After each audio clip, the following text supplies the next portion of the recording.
a bit about earlier. So amusing in a story channeled through this one character's own distinct and first-person voice.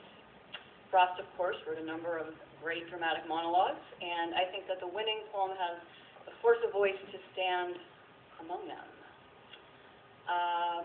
The winning poem is called The Great Disappointment, and it is by Adam Tavel, who unfortunately is in Maryland and not with us today. But to throw a little more light on how well I think his poem succeeds in the spirit of Frost, I thought I would take us first through one of Frost's own dramatic monologues and highlight some of the elements with which I think Mr. Tavel's poem has kinship. So I'd like to spend just a few minutes with some passages of The Pauper Witch of Grafton, which is from 1923. And this is a poem I did not know very well, and I was glad to spend some time and get to know it. It is a monologue of a feisty old woman, a widow, and as we guessed from the title, a pauper, whose livelihood in her old age is now taken care of by the welfare of her town. But that welfare has given her a little bit of trouble of late. These two towns are actually having a battle, have recently had a battle over who is responsible to care for this old lady. As the title also lets us know, she was also once suspected of being a witch. And part of what makes her such a compelling, interesting character is her fierce pride in this witchiness of old. So the first thing I'd like to highlight about this poem is, again, the language of speech, the language of conversation. So listen here for the conversational brio of this woman's voice as she begins. She's putting in her 2 cents about this battle between the towns to figure out which one will be supporting her in her old age. Now that they've got it settled whose I be, I'm going to tell them something they won't like.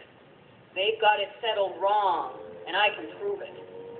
Flattered I must be to have 2 towns fighting to make a present of me to each other. They don't dispose me, either one of them, to spare them any trouble. Double trouble's always the witch's motto anyway. I'll double theirs for both of them. You watch me. So we can already hear here what a rich character she is. But Frost does even more than draw a rich character. He also places her in a larger landscape, larger culture, and a larger community, which is something else I think the winning poem does well. In The Pauper Witch of Grafton, through our character, we get a little commentary and a lot of ambivalence about that larger culture she's a part of. In this next passage, we get a sense of this culture of these towns, of a culture that once accused her of being a witch, and specifically of riding an old man like a horse all over town. And we hear how wittily disdainful she is of this culture. So now they've dragged it through the law courts once. I guess they better drag it through again. Wentworth and Warren's both good towns to live in, only I happen to prefer to live in Wentworth from now on, and when all's said, right's right. And the temptation to do right when I can hurt someone by doing it has always been too much for me, it has. I know of some folks that'd be set up at having in their town a noted witch, but most would have to think of the expense that even I would be. They ought to know that as a witch I'd often milk a bat, and that'd be enough to last for days.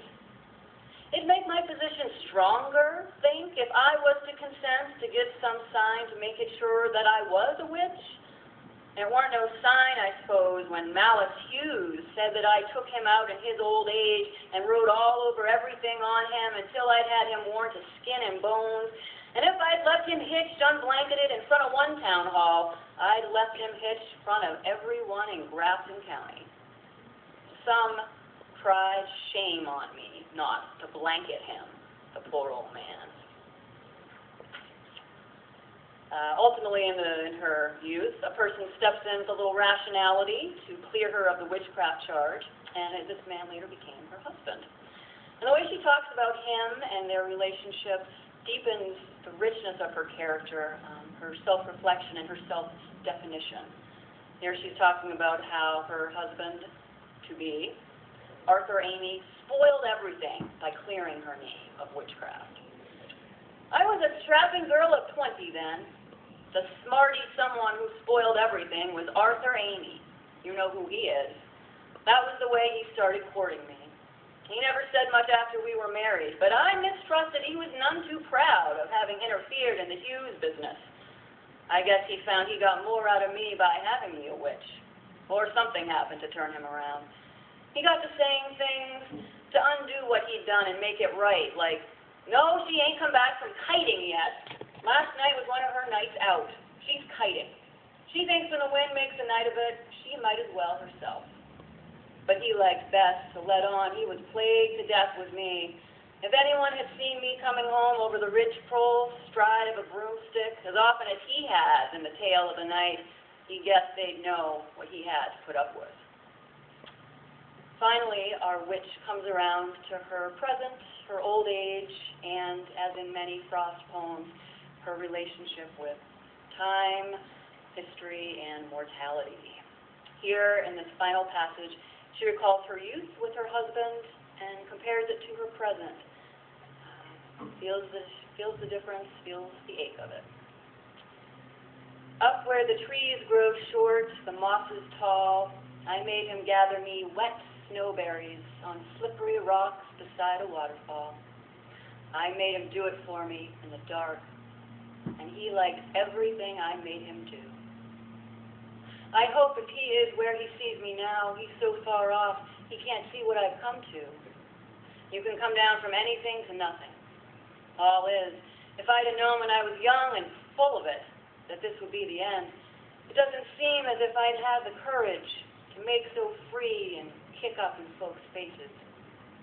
I might have, but it doesn't seem as if. Lovely, right? Yeah.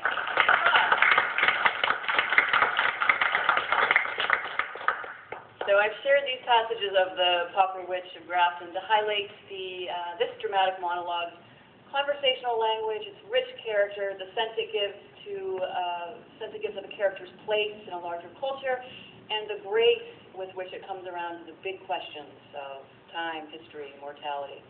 And these are all things that Adam Tavel's winning poem also does, and now we will finally come around to it.